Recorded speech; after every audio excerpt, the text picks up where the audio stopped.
नमस्कार, मी आहे सुशील कुलकर्णी. आपण पाहताय अनालायझर आणि आज आपण ज्ञानेश्वरी ते मातोश्री वाया सिल्वर ओक या विशेष भागामध्ये तुम्हाला राज्यात घडत असलेल्या ताज्या आणि महत्त्वाच्या घडामोडीबाबत सांगायला आलेलो आहे. आज सकाळी CBIनं 10 ठिकाणी छापा सत्राला सुरुवात केली. अगदी ज्ञानेश्वरी या सरकारी निवासस्थानी छापा पडला. मुंबईतल्याच त्यांच्या सुखदा वरळी येथल्या निवासस्थानी छापा पडला आणि पाठोपाठ नागपूरमधली घरं आणि ऑफिसेस या ठिकाणीही CBIचे छापे पडले. या छाप्यानंतर CBIने गुन्हा दाखल केला. कदाचित अटकेची प्रक्रिया लवकरच सुरू होऊ शकते. हे सगळे छापे कुणावर पडलेत हे मी वेगळं सांगण्याची तुम्हाला गरज नाही आहे. माजी गृहमंत्री अनिल देशमुख यांच्यावरती सुरू असलेल्या चौकशी आणि CBIच्या छाप्यानंतर गुन्हा दाखल झाला, याचा अर्थ अनिल देशमुख अडचणीत आलेले आहेत. अनिल देशमुखांच्यावरती छापे पडल्याबरोबर राष्ट्रवादीमधला एक कंपूत तात्काळ मीडियाच्या समोर आला आणि त्यांनी आपली विधानं करायला सुरुवात केली. सुरुवातीला राज्याचे मंत्री जयंत पाटील समोर आले आणि त्यांनी हा CBIचा वापर आहे असं सांगितलं. CBIला फक्त प्राथमिक चौकशी करायला सांगितली होती. CBI थेट गुन्हे दाखल करून राजकीय भूमिका घेऊ लागली आहे असा आरोप जयंत पाटलांनी केला. नेहमीचे कलाकार मंत्री नवाब मलिक हे देखील पुढे आले आणि त्यांनी CBIच्या अशा वापरासाठी केंद्र सरकारचा नेहमीप्रमाणे निषेध केला. अजूनपर्यंत तरी बाकी नेत्यांच्या प्रतिक्रिया आलेल्या नाहीत. याच वेळेला संजय राऊतांनी जरा अशी सावध भूमिका घेतली. दया कुछ तो गडबड है असं टाकून त्यांनी सिल्वर ओकच्या निष्ठाही सिद्ध केल्या आणि कायदा आपलं काम करेल, त्याला चौकशी करू द्या असं म्हणून मातोश्रीवरच्या निष्ठा देखील सिद्ध करण्याचा प्रयत्न केला. आता या दुहेरी निष्ठावाल्या संजय राऊतांना नेमकं काय म्हणायचं होतं हे काही स्पष्ट झालेलं नाही. मुळात यावर तातडीनं सगळे नेते आपापल्या प्रतिक्रिया का देत आहेत हा प्रश्न आहे आणि तो प्रश्न यासाठीच आहे की अनिल देशमुखांचं प्रकरण ज्ञानेश्वरी टू मातोश्री वाया सिल्वर ओक असं जायला नको. या प्रकरणाची तशीच वाटचाल चालू असल्याचं दिसत आहे आणि त्यामुळंच त्याचा मार्ग बदलावा, ज्ञानेश्वरी ते मातोश्री असं जावं, वाया सिल्वर ओक रद्द व्हावं, यासाठी ही सगळी धडपड चालू आहे. शरद पवार या संपूर्ण प्रकरणामध्ये अगदीच शांत आहेत, अगदीच गप्प आहेत. त्याचं कारण शरद पवारांना या असल्या राजकारणाचा आता उबग आला असेल. कारण शरद पवारांना सातत्यानं राष्ट्रवादीच्या नेत्यांनी आणि सरकारमधील मंत्र्यांनी तोंडावर पाडलेलं आहे. मंत्रिमंडळाच्या बैठकीनंतर घ्यावयाच्या पत्रकार परिषदा या मुख्यमंत्र्यांनी घ्यायच्या असतात, पण आजकाल मंत्रिमंडळाच्या बैठकीच्या बाहेर पडल्याबरोबर मंत्री जास्त बोलायला लागलेत. मुख्यमंत्र्यांनी बोलावं असं काही शिल्लकच उरत नाही आहे. महाराष्ट्राच्या राजकारणात हे पहिल्यांदा घडत आहे, म्हणून शरद पवार शांत असावेत.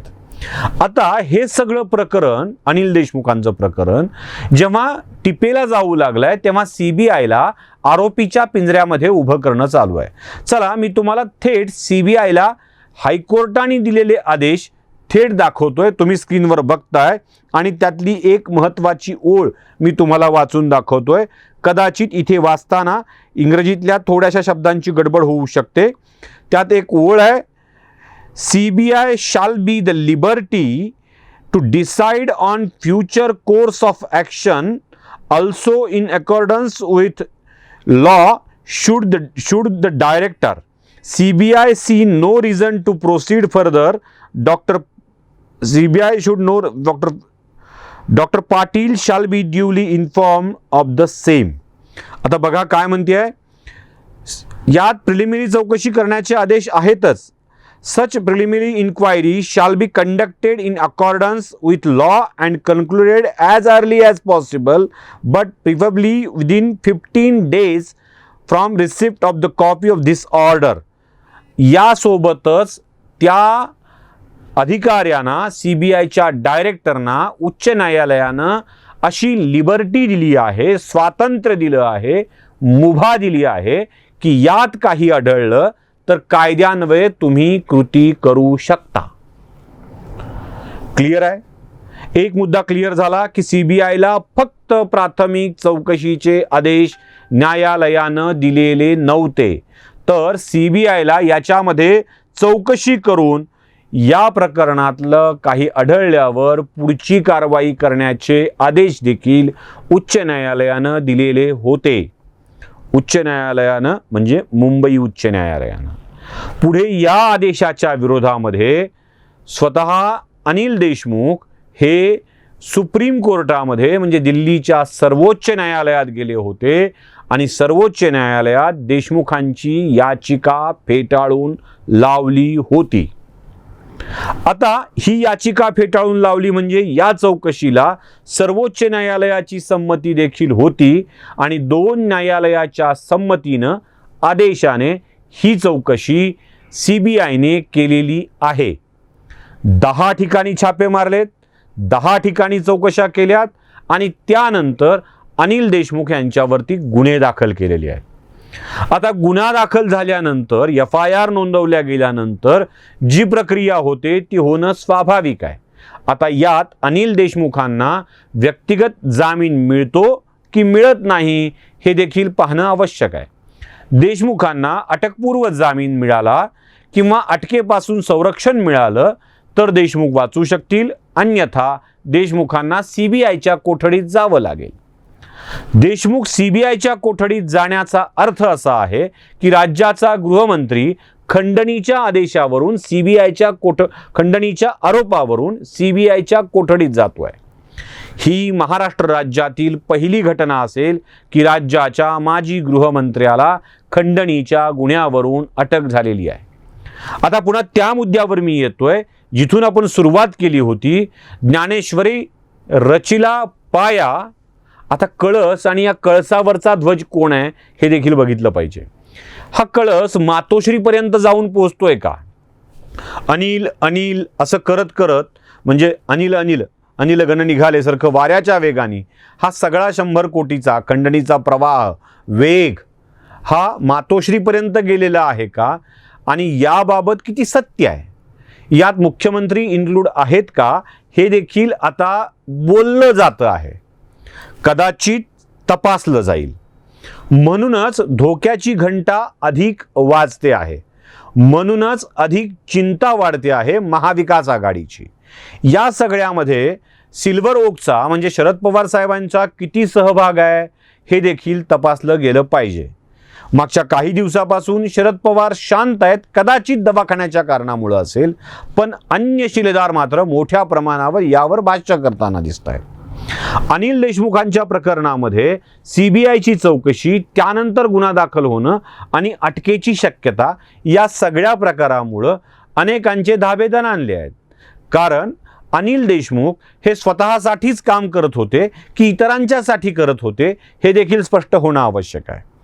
ज्यांच्याकडं खंडणीची जबाबदारी देण्यात आली होती त्या वाजेचे एक एक कारनामे आता समोर येऊ लागलेले आहेत. म्हणजे वाजे खुनाच्या गुन्ह्यामध्ये अडकलाय, वाजे जिलेटिनच्या कांड्यामध्ये अडकलाय, वाजेंच्या सोबत काही सहकारी देखील अडकले आहेत. या रियाजुद्दीन काजी सारखा मानेसारखा अधिकारी या सगळ्या खुनाच्या गुन्ह्यामध्ये अडकून चाललेले आहेत. आता या स्थितीमध्ये सरकारमधल्या बड्या लोकांना हे लागणारे धक्के हे फार महत्त्वपूर्ण आहेत. आणि राष्ट्रवादी काँग्रेसच्या गोटातून सीबीआयचा वापर किंवा सीबीआय आपल्या दिलेल्या आदेशाच्या पलीकडे काम करते हे तुमच्या असा आरोप होतोय. पण उच्च न्यायालयाच्या आदेशामध्ये स्पष्टपणे सीबीआयला तशी लिबर्टी दिलेली आहे आणि तुम्ही ते पाहिलंय देखील. अशा स्थितीत सीबीआय आपल्या अधिकाराचं किंवा आपल्या मर्यादांचं उल्लंघन करत नाही आहे हे देखील स्पष्ट आहे. आता सीबीआयच्या जाळ्यामध्ये अडकलेला व्यक्ती बरंच काही बोलू शकतो. सीबीआय हे देखील विचारू शकते की तुम्ही अनिल परबांच्या हस्तक्षेपाबाबत वारंवार बोललेले आहात, तो हस्तक्षेप किती होता? इथे पाण्याच्या डोहात बुडणारी माकडीन आपल्या पिलाला खांद्यावर तोपर्यंत घेते जोपर्यंत माकडीच्या नाकात पाणी जात नाही. पण ज्या वेळेला नाकात पाणी जाऊ लागतं तेव्हा ती पिलाला खाली घालते आणि आपण वर उभं राहण्याचा जगण्याचा प्रयत्न करत असते. असं काही या प्रकरणात देखील होण्याची शक्यता नाकारता येत नाही.